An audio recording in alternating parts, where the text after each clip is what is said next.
తిరుపతి జిల్లా పోటీకి సిద్ధమని స్నేహబంధ పరిచయం చేసుకోవడానికి ఆరణి శ్రీనివాస్ అసెంబ్లీ స్థానం వరప్రసాదరావు పార్లమెంటు స్థానం తిరుపతి నుంచి పోటీకి సిద్ధమైన వేళ భారతీయ జనతా పార్టీ పెద్ద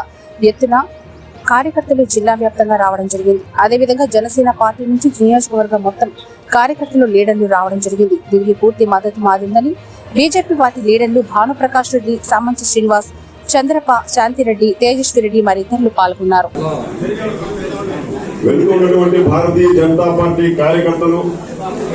నరేంద్ర మోడీ గారి యొక్క అభిమానులు అందరూ కూడా దయచేసి ఎక్కడికక్కడ ఆశీనులు కావాల్సిందిగా మనవి చేస్తూ ఒకసారి అందరం గట్టిగా భారత్ మాతాకి మరింత గట్టిగా స్థాపించేందుకు అవసరమైనటువంటి లక్ష్యంతో కార్యక్షేత్రంలోకి దిగేందుకు అందరూ కూడా మనం సంసిద్ధులై వచ్చిన మీ అందరికీ కూడా నేను మనస్ఫూర్తిగా ఆహ్వానము, నమస్కారాలు తెలియజేస్తూ ఇవాళ నాతో పాటు వేదిక మీద ఉన్నటువంటి నాతోటి నాయకులందరికీ, అదేవిధంగా మన భారతీయ జనతా పార్టీ, జనసేన, తెలుగుదేశం పార్టీ బలపరిచినటువంటి బీజేపీ అభ్యర్థి, మాజీ పార్లమెంటు సభ్యులు, ప్రస్తుత గూడూరు శాసనసభ్యులు పెద్దలు శ్రీ వరప్రసాద్ గారిని సాదరంగా ఆహ్వానిస్తూ, అన్న మీకు భారతీయ జనతా పార్టీ తిరుపతి అసెంబ్లీ మీ యొక్క గెలుపుకు మేము అవిరళంగా కృషి చేసి మీ గెలుపే లక్ష్యంగా ఇవాళ మేమందరం కలిసి పని చేయడానికి ఏదైతే నరేంద్ర మోడీ గారి యొక్క ఆదేశాలతో, నడ్డా గారి యొక్క ఆదేశాలతో, మా రాష్ట్ర అధ్యక్షురాల యొక్క పురంధేశ్వరి గారి యొక్క సూచనలతో భారతీయ జనతా పార్టీ తిరుపతి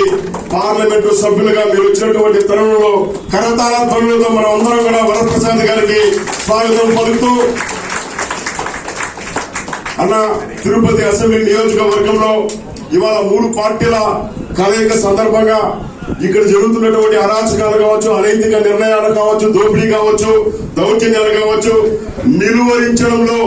ఏమాత్రం భయం లేకుండా, వెనుకంజ వేయకుండా పోరాడినటువంటి పార్టీ ఏదైనా ఉందంటే అది భారతీయ జనతా పార్టీని మీకు కూడా ఎరుక. కాబట్టి అదే రకమైనటువంటి పోరాట స్ఫూర్తితో కార్యక్షేత్రంలో ప్రతి పోలింగ్ బూత్ లో కూడా మెజార్టీ వచ్చే విధంగా మన తెలుగుదేశం, జనసేన పార్టీ కార్యకర్తల యొక్క సహకారంతో ఖచ్చితంగా ఈ తిరుపతి పార్లమెంటులో నరేంద్ర మోడీ గారికి బహుమానంగా ఇవ్వడానికి, అదేవిధంగా అసెంబ్లీ నియోజకవర్గానికి కూడా ఇక్కడి నుంచి మన ఉమ్మడి అభ్యర్థిని గెలిపించేందుకు భారతీయ జనతా పార్టీలు సిన్సియర్ గా పనిచేస్తారని, ఏదైతే మాకు నేర్పించినటువంటి సిద్ధాంతం, క్రమశిక్షణ, పోరాట పటిమ ఏదైతే ఉందో రానున్నటువంటి కాలంలో ఉన్నటువంటి తక్కువ సమయాన్ని సద్వినియోగం చేసుకుని ఖచ్చితంగా కాషాయ జెండాను తిరుపతి పార్లమెంటుపై రెపరెపలాడించే విధంగా అందరం కలిసి పనిచేద్దామని చెప్పి ఆశిస్తూ ఈ అవకాశం ఇచ్చినందుకు తిరుపతి అసెంబ్లీ నియోజకవర్గ భారతీయ జనతా పార్టీకి ధన్యవాదాలు తెలియజేస్తున్నాను.